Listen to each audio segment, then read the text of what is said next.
Hello and welcome to Caring, France 24's humanitarian programme. Well, this week we're honouring the work of one of modern day's greatest humanitarian figures, Sister Emmanuelle, the much-loved Franco-Belgian nun who died on October 20th. Sister Emmanuelle, the champion of the poor who spent some 2 decades living amongst the slum-dwellers of Cairo. During her lifetime, she worked tirelessly to highlight their miserable conditions and campaigned hard to improve their lives. It's in her memory, then, that we return to this impoverished Egyptian neighbourhood for this week's report and focus, as she did, on the garbage collectors who live there. This an age-old tradition and one that has been in place for generations. Children who sort through the rubbish, digging for scraps of plastic or metal to then sell on for money. Now, a clearly unhealthy and dangerous practice, and one that also worryingly keeps children out of school. Fueling the vicious circle, illiterate, many have no option but to follow in their families' footsteps, and so they're destined to a life amongst the trash. A few have managed to break the mould and gain their own education, but the trend of child labour proving too big a mountain to chip into. Take a look. It's 5 o'clock in the morning and Shenouda and Saman are playing in the back of the truck that takes them to work. They are Zabalene, Cairo's rubbish collectors. Aged 10 and 12, they've already been doing the job for several years.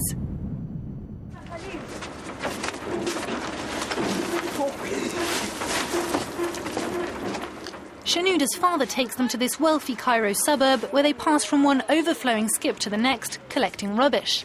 They must bring back as much as possible that can then be sold on. To get the job done more quickly, the group splits up. Our job is easy because we're used to it, but for anyone else it would be difficult. Shenouda and Sanam are paid by weight for the recyclable rubbish they bring back. Each type of material has its own monetary value on the rubbish market. We're after plastic because it's worth the most.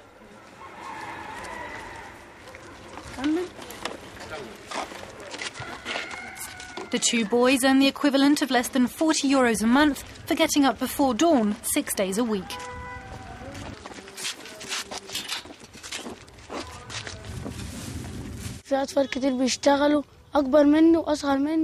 Lots of kids do this work, younger and older than us. People come from different places, from all over Egypt. As for most of Egypt's estimated 3 million working children, education is not an option. We had to stop going to school so we could eat, because if we went to school, we wouldn't have any food at home. We wouldn't have anything at home. They live in the Mukatam district, a slum perched on a cliff on the outskirts of Cairo. 35,000 people live in this city, and rubbish is their lifeblood. Arriving in the district, it's not just the stench that hits you. Here, virtually everyone collects and sorts rubbish from a very young age.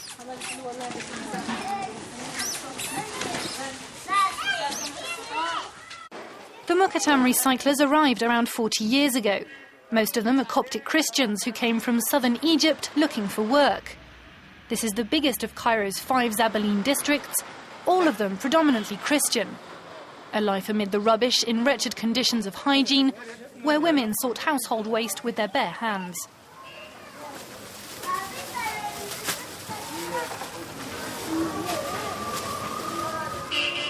For Shenouda's mother, it's a daily ritual.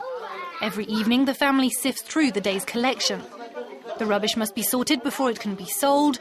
Cardboard, aluminium, plastic, everything has to be separated. Traders, no one in particular. Anyone could buy this stuff. Thank God, we get by. There are ups and downs. Shenouda's family has been collecting rubbish for 4 generations. My children have been working with us for a long time. It's always been our bread and butter. I had a younger son who died, so I took Shenouda out of school so he could help me with my work to make a living. If I wanted him to go to school, it would have cost me a lot of money, and I have no money. As a result, Shenouda is illiterate, just like his father, a handicap in the young boy's life. It's a problem when I go somewhere that I don't know. I don't know which street to take because I can't read the street names. So I have to ask someone to help me. Ezat Naim decided to fight the curse of illiteracy in the district and set up a charitable association, Spirit of Youth. As a boy, he also collected rubbish with his father. He compares their predicament with that of other working children in Egypt. Life is very difficult for the children who work in garages or scrapyards or do dangerous jobs like cutting stone. On top of it all, they work for strangers who might beat or abuse them or rip them off. Here the boys work with their father who has no choice but to make them work, while the girls work at home with their mother.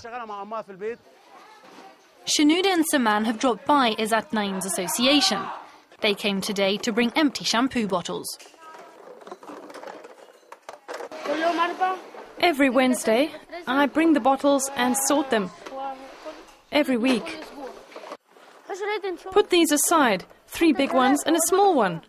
Everyone declares their haul. 116 bottles. 116? No, one more, 117. All of these bottles are manufactured by the programme's sponsor, Procter & Gamble. The American cosmetic and food giant gives the children between 3 and 5 euro cents for each bottle they collect. But this multinational isn't acting solely out of the goodness of its heart. Through their work, the children are helping fight against counterfeit products. In Egypt, counterfeiters refill the empty brand name bottles with an inferior product, which they then sell at the same price as the original. Fighting fraud while helping a grassroots charity is a win-win situation for the company. We've been working on the Mukatam project for 7 years now, and if the project didn't make economic sense, I don't think we would have supported it for so long. He won't say exactly how much money the company makes thanks to the programme, but the Mukatam children's efficiency is a key factor.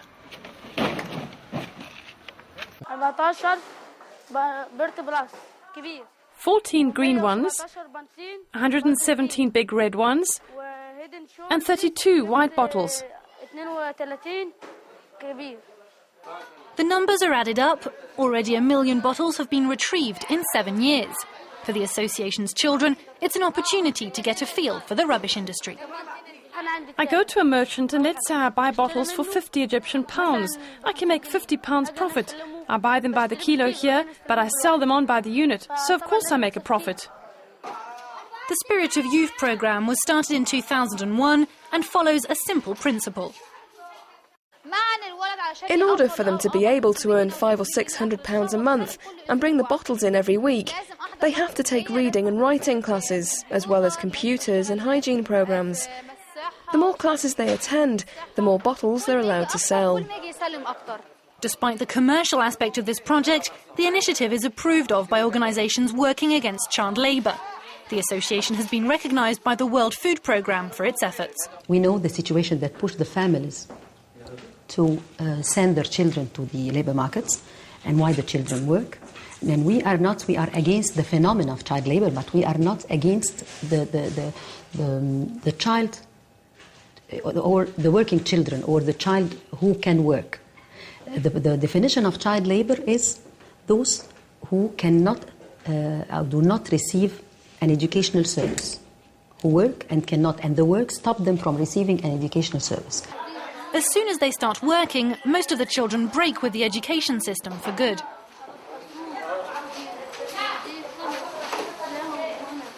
Maybe the Zabalene example is a good one, because for some children who have been in the labour market for more than a year, you cannot get them back to the school. It's very difficult. So, but you get the work environment safer for them, and you try to build them. The programme provides the children with something they've been deprived of since a very young age, an education, including classes in reading, writing and maths for youths aged 8 to 18. Everyone sits down together and studies. Sometimes they all study the same thing, and sometimes different subjects. It depends on the teacher and the pupils' levels. The older children who are more advanced help the other younger kids who can have difficulties.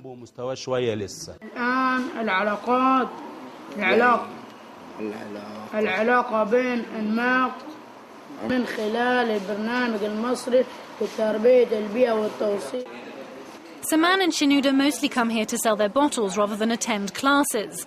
Along with about a third of the school's 120 pupils, they often prefer to skip school and work. seeing the programme primarily as a way to supplement their family's meagre income. After a year of taking part in the programme, Saman has managed to relearn reading and writing. He will now try to earn a nationally recognised diploma while continuing to get up before dawn to help his parents feed his 6 brothers and sisters.